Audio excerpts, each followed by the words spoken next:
Assalamualaikum warahmatullahi wabarakatuh. Halo semuanya, saya Diana Andasti Meira dengan NPM 20012010044, Program Studi Manajemen, Fakultas Ekonomi dan Bisnis UNM Veteran Jawa Timur. Di video kali ini, saya akan menjelaskan cara menganalisis data dengan menggunakan aplikasi Smart PLS versi 4. Dengan model penelitian yang saya gunakan yaitu berjudul Pengaruh Literasi Keuangan dan Pendapatan terhadap Keputusan Investasi dengan Perilaku Keuangan sebagai Variabel Independen. Dengan hipotesis yang saya gunakan sebagai berikut. Yang pertama, ada direct effect atau pengaruh secara langsung. Untuk hipotesis pertama, ada literasi keuangan berpengaruh signifikan terhadap keputusan investasi. Hipotesis kedua, yaitu literasi keuangan berpengaruh signifikan terhadap perilaku keuangan. Hipotesis ketiga, pendapatan berpengaruh signifikan terhadap keputusan investasi. Hipotesis keempat, pendapatan berpengaruh signifikan terhadap perilaku keuangan. Hipotesis kelima, perilaku keuangan berpengaruh signifikan terhadap keputusan investasi. Dan selanjutnya ada mediation effect atau pengaruh tidak langsung, yaitu hipotesis keenam, pendapatan berpengaruh signifikan terhadap keputusan investasi dengan perilaku keuangan sebagai variabel intervening. Dan yang terakhir, hipotesis ketujuh, yaitu literasi keuangan berpengaruh signifikan terhadap keputusan investasi dengan perilaku keuangan sebagai variabel intervening. Nah, di dalam proses analisis ini ada beberapa tahap. Untuk tahap pertama yaitu entry data dan import data. Langkah pertama, siapkan tabulasi data dan coding data menggunakan Excel yang telah didapatkan. Jadi data ini saya dapatkan dari hasil kuesioner penelitian terdahulu. Nah, untuk yang pertama di sini kan filenya masih Excel, yaitu kita ubah menjadi file CSV, save as, lalu kita ubah dokumennya menjadi CSV yang koma delimited, lalu di save. Nah, setelah itu kita masuk ke aplikasi PLS. Dari sini kita klik new project, lalu kita beri nama filenya, klik create, kemudian kita import data file, lalu kita pilih yang data CSV tadi. Kemudian ini diusahakan untuk pilihannya metrik semua, lalu kita klik import. Kemudian kita klik back, lalu create model. Dan di sini kita choose dulu yang PLSM, kemudian kita beri nama untuk modelnya. Lalu kita klik save. Nah, di sini sudah muncul kertas atau gambar kosong. Lalu kita masukkan semua variabelnya kepada lahan putih kosong ini.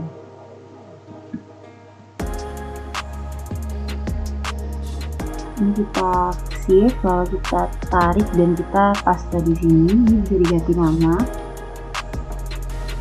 Ini untuk variabel satunya saya ganti menjadi variabel literasi keuangan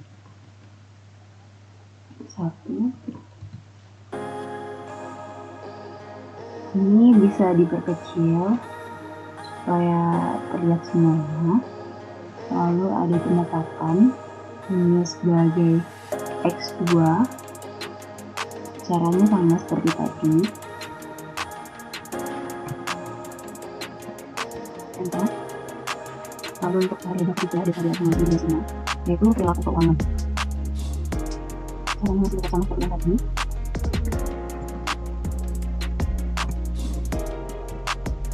Kemudian variabel terakhir adalah variabelnya, yaitu keputusan investasi.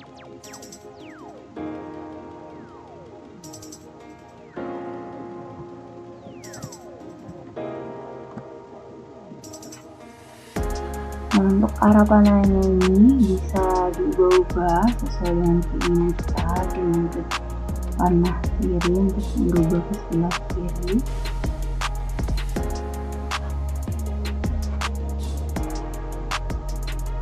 Nah, untuk memberikan sambungan variabelnya kita klik connect, kita klik lalu ditarik sesuaikan dengan hipotesis yang sudah kita buat tadi untuk kerangka konseptualnya. Seperti ini. Setelah itu kita masuk untuk mulai mengolah datanya. Kita klik calculate, kemudian LSM algorithm, kemudian ini faktornya kita pilih path, terus jangan lupa klik open report, lalu kita klik start calculation.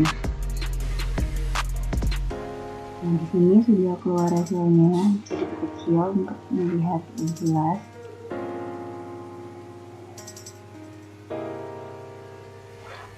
Kemudian kita klik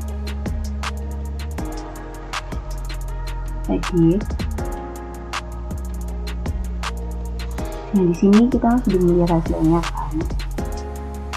Nah, untuk yang pertama yaitu ada auto loading. Di sini saya menggunakan standar dari Hair et al, yaitu dengan nilai di atas 0,70 atau 0,7. Nah, untuk angka di sini yang di bawah 0,7 bisa dibuang dengan cara menghapus indikator yang ada. Nah, di sini yang di bawah 0,7 ada literasi keuangan indikator 3, 4, 5, 6, dan 7. Lalu di pendapatan ada pendapatan indikator 1, 2, dan juga 3. Untuk perilaku keuangan di indikator 1, 6, 7, dan 8. Kita bisa hapus. Untuk literasi keuangan 3 dihapus. Literasi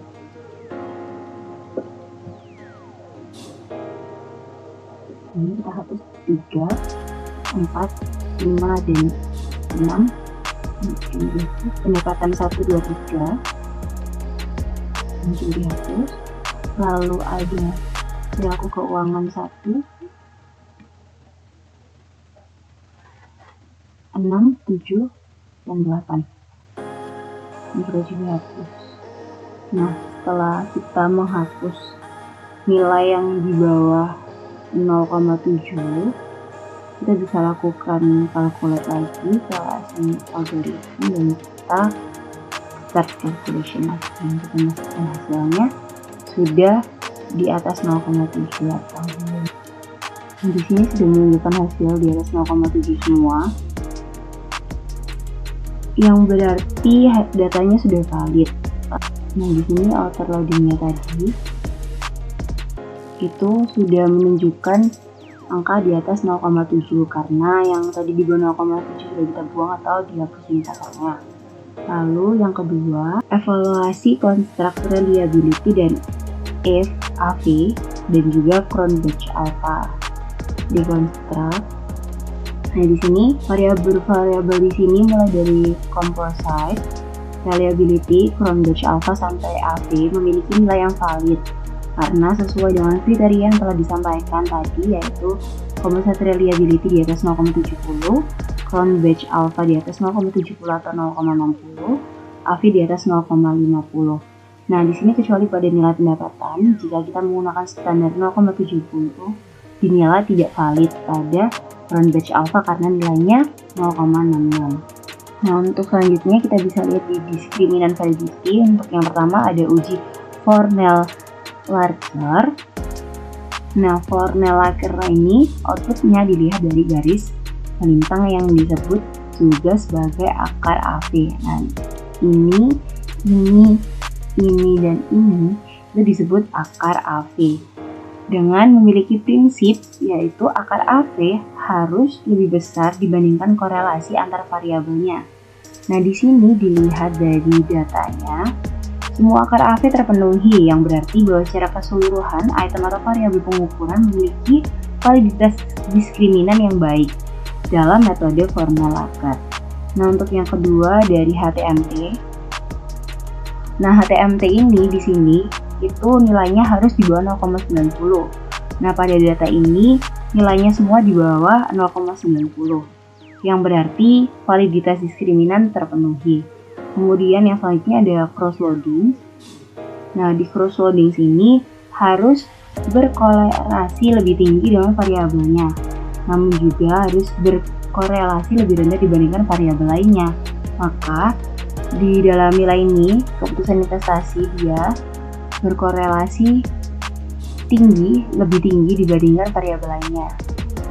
Demikian juga di literasi keuangan dia memiliki korelasi yang lebih tinggi dibandingkan variabel lainnya. Di pendapatan juga seperti itu, sama. Perilaku keuangan juga sama seperti itu. Nah, yang berarti secara keseluruhan validitas diskriminan dengan prosodi ini terpenuhi. Kemudian kita ada evaluasi model struktural, yaitu evaluasi ini berkaitan dengan pengujian hipotesis, pengaruh antara variabel penelitian. Pemeriksaan evaluasi model struktural ini dilakukan dalam 3 tahap, yaitu memeriksa data adanya multikolinier antara variabel dengan ukuran inner TIF. Untuk yang pertama, kita bisa lihat uji multikolinier inner TIF. Nah, untuk outputnya di koliniaritas statistik ini, kita pilih di inner model.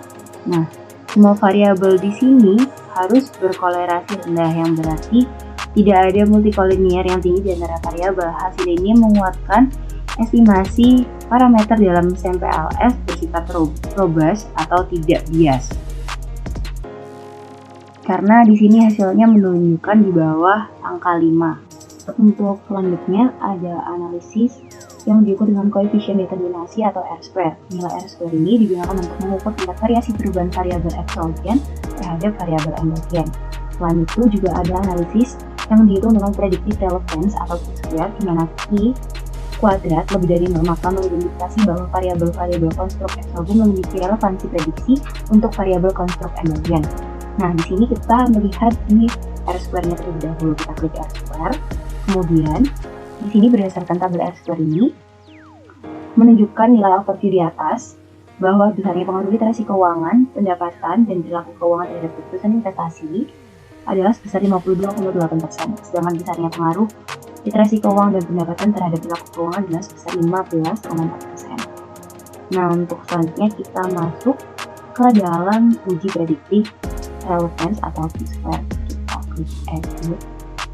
Kemudian kita klik calculate, kita pilih PLS predict atau GPPSP, kemudian ini tetap tidak usah diubah, kemudian klik open report, lalu kita klik start calculation.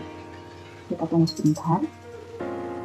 Nah, di sini sudah muncul, tapi kita cari yang LP prediction summary di sini. Di sini sudah muncul LP prediction summary-nya.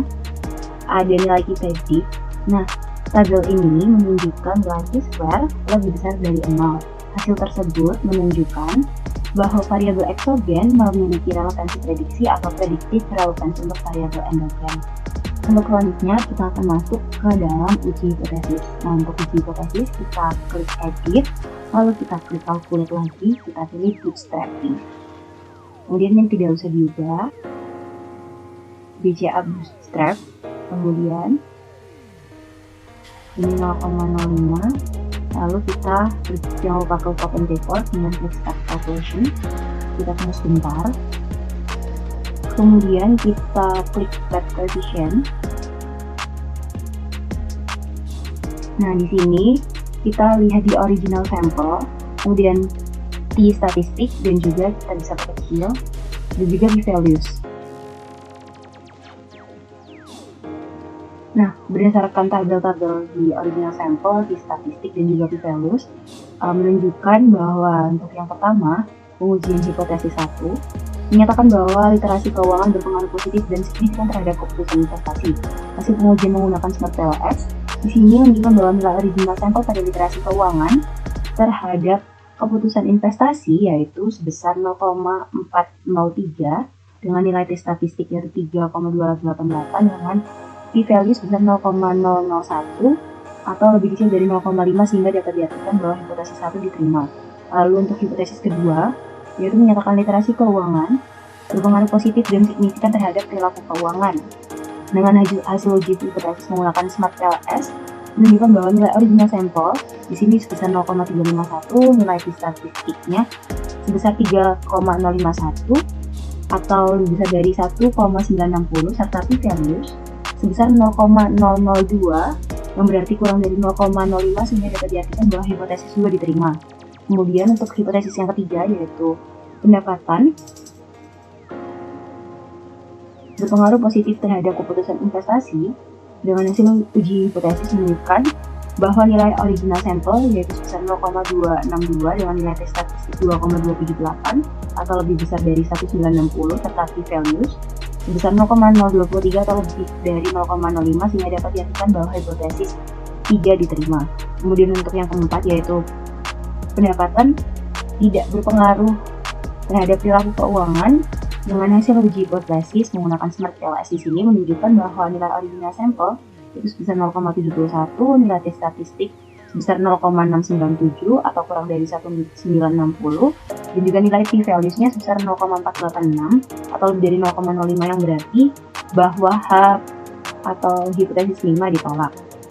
Kemudian untuk yang terakhir, untuk hipotesis secara langsungnya, yaitu perilaku keuangan terhadap keputusan investasi, menyatakan bahwa perilaku keuangan berpengaruh positif dan signifikan terhadap keputusan investasi dengan hasil uji hipotesis, yaitu untuk nilai original sampel yaitu sebesar 0,265 dengan nilai statistik 2,586 dan juga p-value sebesar 0,010 atau lebih kecil dari 0,05 sehingga dapat diartikan bahwa hipotesis kelima diterima. Nah, untuk pengujian secara tidak langsung atau mediasi kita klik spesifik indirect. Nah, di sini bisa kita lihat ini kita kecil. Untuk hipotesis ke-6 yaitu perilaku keuangan tidak memediasi hubungan antara literasi keuangan dengan keputusan investasi dengan hasil nilai tes statistik sebesar 1,466 atau kurang dari 1960 serta nilai p-value sebesar 0,143 atau lebih dari 0,05 sehingga dapat diartikan bahwa hipotesis 6 ditolak. Kemudian untuk hipotesis terakhir yaitu perilaku keuangan tidak memediasi pendapatan terhadap keputusan investasi. Dengan hasil pengujian diketahui bahwa tes statistik sebesar 0,669 atau kurang dari 1,960 dan nilai p-values lebih dari 0,5 atau sebesar 0,504 yang berarti bahwa hipotesis ke-7 ditolak. Sekian penjelasan analisis data dengan menggunakan aplikasi SMART PLS versi 4 dari saya. Mohon maaf bila ada salah kata atau kurang jelasnya penjelasan yang saya berikan. Terima kasih banyak sudah menonton video ini sampai akhir. Wassalamualaikum warahmatullahi wabarakatuh.